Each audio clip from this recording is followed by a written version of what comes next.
Hello readers, I'm Amy and I'm your nonfiction feminist. Welcome back to the floor of my library. I've got every nonfiction that I own and haven't read yet on this floor, and I'm going to do the Try a Chapter tag. And today I am trying some chapters for Nonfiction November, which I am so excited for. It looks like it was started by a book olive who I will link down below in the description. She does, in her announcement video, she has like 4 prompt words to kind of get you started if you decide to take that kind of extra route. I'm just going to read some first chapters, or first pages, depending on how long the chapters are, and see what I feel like reading. I do have a book that I got that I was hoping to read this month, but I really just don't think that's realistic for me right now, so I'm going to read it in November, and it is a fiction, and it is huge. So I'm just going to try and keep it to like 2 or 3 books, maybe 4 depending on the length. And I'm also going to take this time to see if I need to unhaul some books. So this is gonna be like twofold. Let's get this party started. Also, don't judge me. Yes, it's 9:30 a.m. when I'm shooting this, but my 9:30 a.m. is your 9:30 p.m. I just got off work. Cheers. So we are going to go ahead and start off at the top of the pile with some Henrietta Lacks. No, I haven't read this yet. I've heard great things, I just have not taken the time to read it. If you don't know already, Henrietta Lacks is a black woman whose cells were basically stolen and used in a lot of scientific research. Her family was never paid for any of it. And a reporter's just kind of following that and seeing what's up. See what this looks like.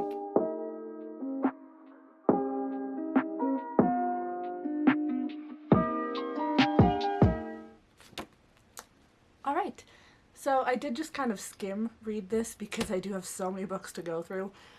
This looks interesting enough. I don't know if it's going to be one that I read in November, but it's definitely one I'm holding on to. Let's see what the other books are like before I, make any decisions right away. Next up, we have Feminist Disability Studies. This is one that I picked up in college, found it randomly at the bookstore, thought it looked interesting, bought it, never read it, because it looks really, really dense. But I mean, it looks interesting. It's called Feminist Disability Studies, and goodness knows we don't talk about disability enough, and seeing a specific feminist disability book, it's not something you come across every day.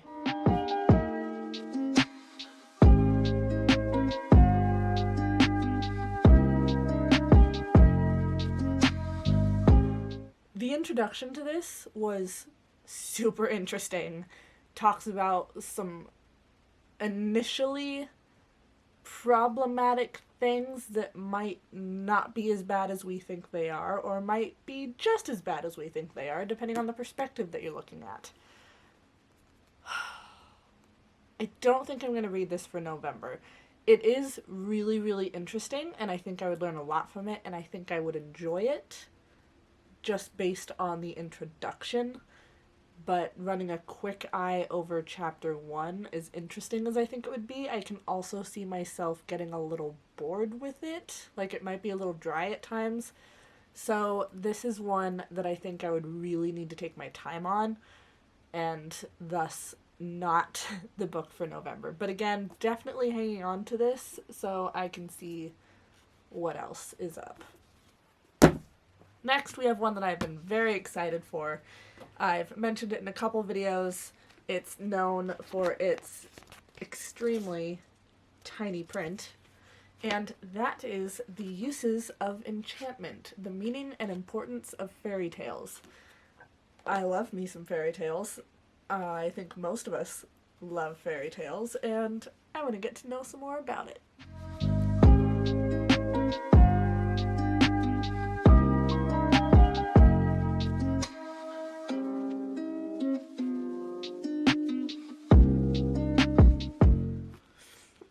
This one, again, looks a little bit dry, which it is nonfiction, so I can't judge it too much.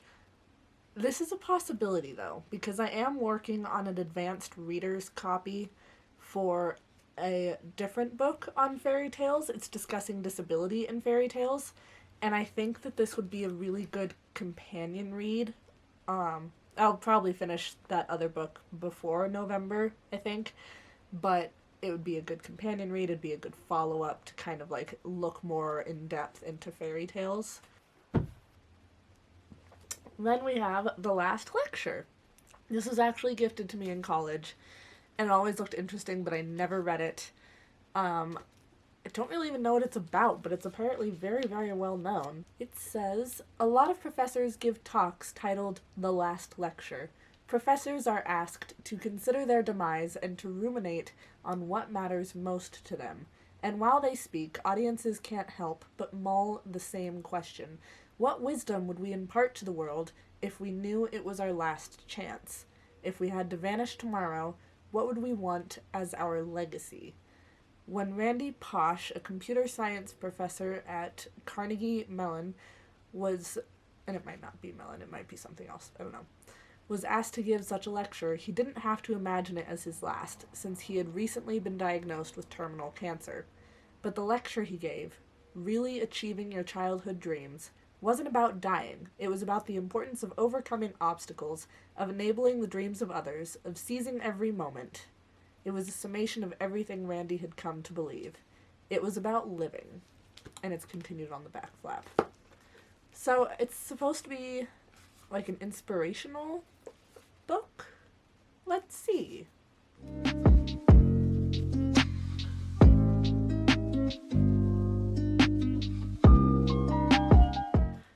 Glanced over the introduction, glanced over a couple of pages of the first chapter. I didn't do the whole first chapter because it's such a small book. I can see myself reading this. It's really small. It looks fairly inspirational. So definitely going in the possibility pile. Mein Kampf, Adolf Hitler. I want to read this just because I want to know what was going through his head. This one I'm definitely not going to read in November, but I am holding on to it so I can read it eventually. My husband is also interested in reading this because, similarly, he wants to know what was up with this dude and what was going through his mind. So not reading it next month, but reading it eventually. I've also heard rumors that his writing apparently was not quite as good as his speaking, but we'll see. I'm wondering if his charisma that he was so famous for is going to pass through this. Speaking of charisma, Hitler's charisma, specifically, I have Hitler's charisma somewhere. Hitler's charisma. I did open this once and was not getting super into it, and ends up that Lawrence Rees, the author, did a documentary on like Auschwitz or something. It was on Netflix, and I'm like, oh, this is interesting. I'm always looking into documentaries and literature and stuff on World War II.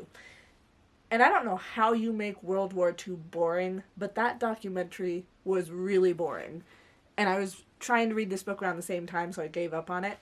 I'm going to try for the first chapter again and see. But as interesting as a book titled Hitler's Charisma sounds, if this doesn't get me at the first chapter, I'm just gonna have to give it up to the unhaul pile. Like, it looks really good, but if it's too dry, then it's just never gonna get read. So, here's to hoping.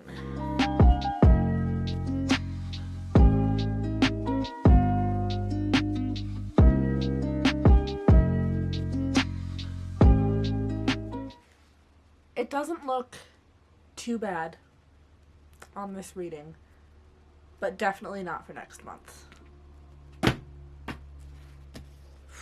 What else do we have here? I Am Malala, which I also haven't read yet. I actually got this as a Christmas gift last year, so here we are, almost 11 months later, and I'm gonna see if I can finish it before Christmas again this year. There was this thing that I saw on Facebook. I want to say it was Iceland, maybe it was Finland, that apparently has a tradition of giving books and chocolate for Christmas, so that's what my mom and I started doing next year, and this was a part of that, and I'd like to continue that, but I can only continue it if I actually read the books that she gives me. So, let's try this out for size.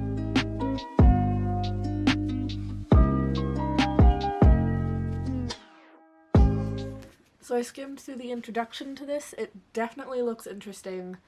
It's a younger voice than I'm used to hearing for nonfiction, so it might almost read a little bit like a young adult, but I also think that will make it a really easy read to get through, even though it's a fairly large book. So it's definitely a possibility that I will look at. Michael Crichton, I got this one at a sale at some point this year. It's in one of my hauls somewhere. This is called 5 Patients, The Hospital Explained. So Michael Crichton was a doctor, if I remember correctly. He's a very interesting person. Like, he went to college, he was very scientific, he was a doctor, he has like awesome science fiction books. I love his books. So it's interesting to see a nonfiction from him, and this is another really tiny book, really short book that I think I should be able to get through. But let's take a read and see.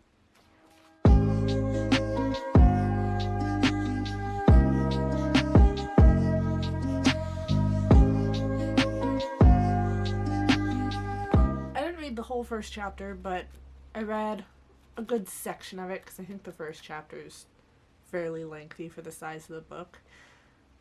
I'm kind of torn on this one. The patients sound interesting. I don't know that it's a writing style I'll be particularly interested in next month, but because it looks pretty good and it's a very small book, I am putting it on the possibility pile.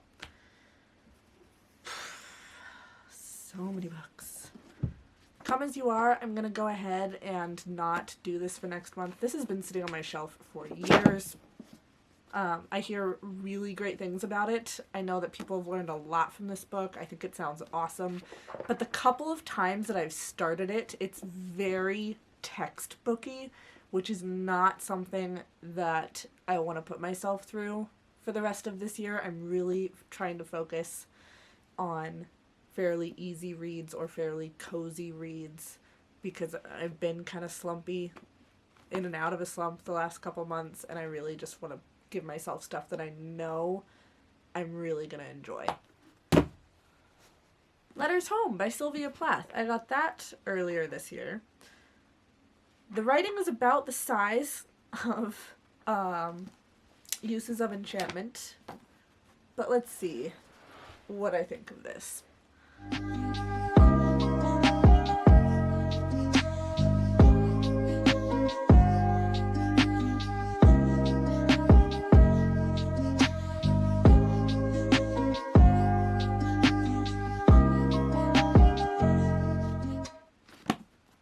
So, the introduction felt kind of pointless and really long and involved and boring, but the letters themselves look really interesting, and being a bunch of letters, that makes this like an epistolary nonfiction, which I have not met an epistolary book that I did not love. But I just don't think it's something that I'm going to be into next month, so saving that for later. And we have Yes Please, which I've been looking at adding to my shelves for quite a while. I just picked this up recently at the Friends of the Library. I don't know if I put this in a haul yet. I think I did. I will look back. If not, I will put it in my next haul. So let's see how Amy Poehler translates to writing. The pictures are in color, which is awesome, and it's got like the kind of shiny paper. I don't know if it's a little pricier or what. This book is really heavy for its size, but it looks like a very, very nice printing.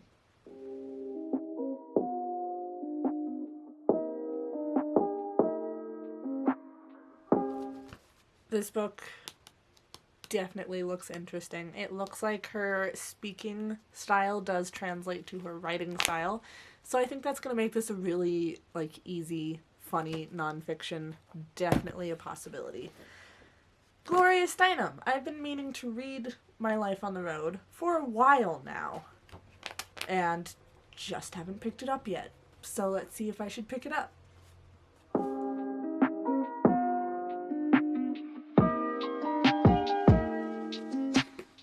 So, glimpsed through the introduction, not super caught up in it right now. So, I'm gonna say I'm gonna read it later. Which, by the way, please comment below. How do you feel about reading the introduction to a nonfiction? Like, I'm really 50-50 on them. Sometimes, with some of the drier stuff, I think that reading the introduction could be really good because it could give you an idea of what you're looking at with your reading and can really kind of break it down for you so you maybe have a better idea of what's coming up. But also, half the time, introductions to nonfiction are just so damn boring and aren't even written by the author who wrote the book.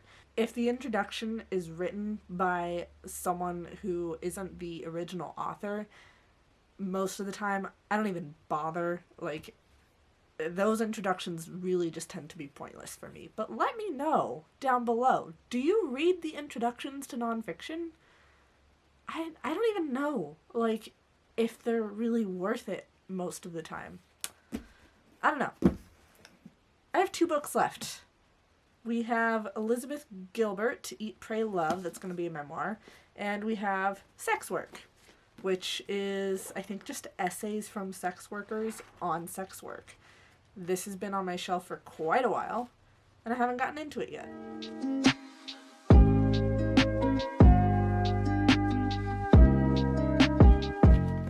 So, I started off with the first 2 essays and the introduction.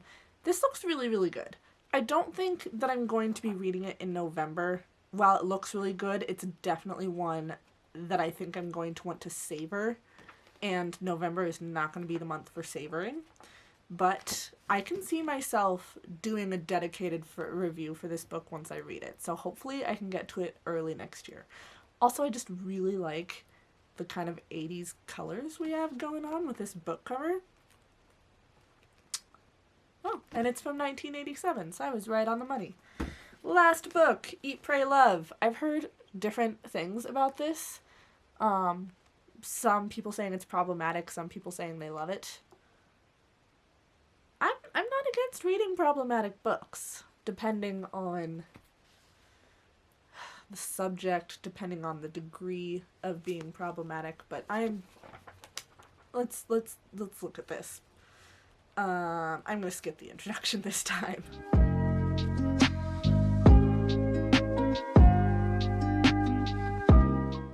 Glanced over the first chapter. Looks kind of romancy. Not going to read it next month. But I also just saw another pile of nonfiction books behind me. It doesn't look like I'm really unhauling anything right now. So I'm kind of glad I've avoided that. And The Band Played On. Really long book about the AIDS epidemic. Not going to read that next month. Glass Castle. Let's take a look at this one. I've also heard it being compared a lot to Educated, which honestly I wasn't the biggest fan of.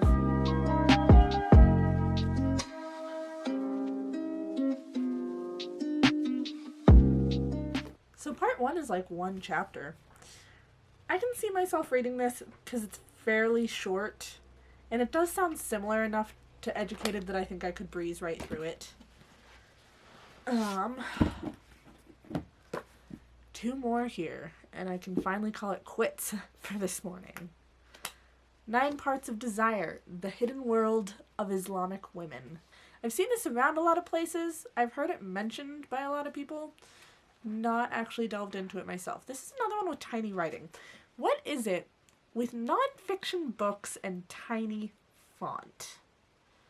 I think nonfiction would be a lot easier for people to consider reading if it didn't have such tiny font all of the time. Like, just because it's a smart nonfiction or whatever, doesn't mean you have to have teeny tiny font. It looks easier and more digestible if you have normal font.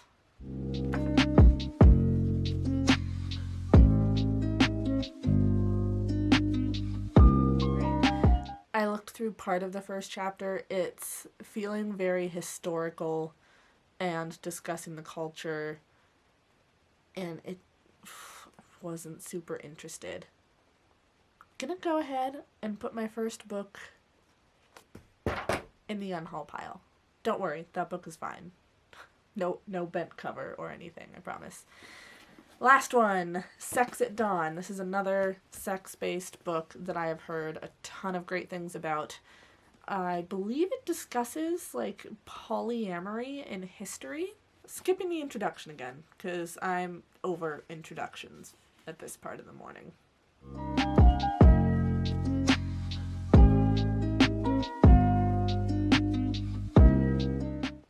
This book has started off with talking about eating bugs.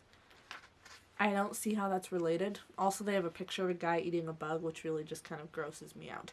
If you eat bugs, I'm not judging you. I hear that they can be delicious and very interesting to eat, but bugs are not something that I will ever be interested in consuming. I have a thing about bugs. They're freaky little things.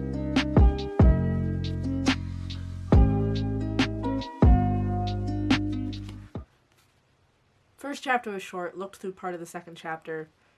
Very much a history, wasn't catching my interest at all. Bye.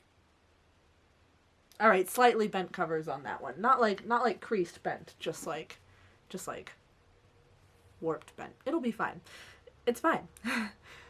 I am done with my nonfiction books. So, what do we got here? We have it down to 6 books.